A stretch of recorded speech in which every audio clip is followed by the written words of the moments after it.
So you may remember with iPad OS 13.3, Apple brought a cool feature over from the Mac to the iPad, which was Hot Corners, a nice accessibility feature that allowed you to toggle commands and Siri shortcuts on your iPad. While that was cool, iOS 14 brings something even cooler and more distinguished to the iPhone that doesn't come over from the Mac. This is a whole new trick. This is a crazy cool feature with iOS 14. So if you go into settings and accessibility and touch, you'll see a new back touch option. And with it, you get two options, a double tap and a triple tap.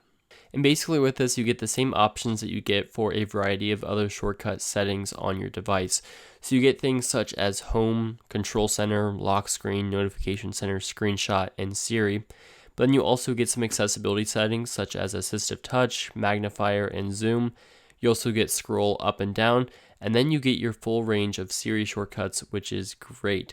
And this actually works very well. Pretty much the middle half of the phone, you can either double or triple tap, and not super quickly, but within a second or so, it will do your command. And this is so cool because of the list of options you can do here, but that you can also do your own Siri shortcuts, which is just crazy.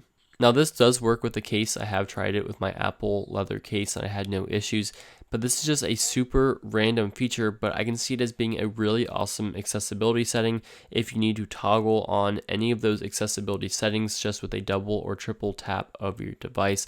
Of course, this can also be used outside of the accessibility realm for just a nice shortcut, and this option is new. It's kind of unexpected, and it probably could have been here years ago. It's not available on the iPad, but here on the iPhone, it makes a lot of sense, and I can't wait to try this out and keep testing it further. Anyway, let me know what you think of the back tap setting.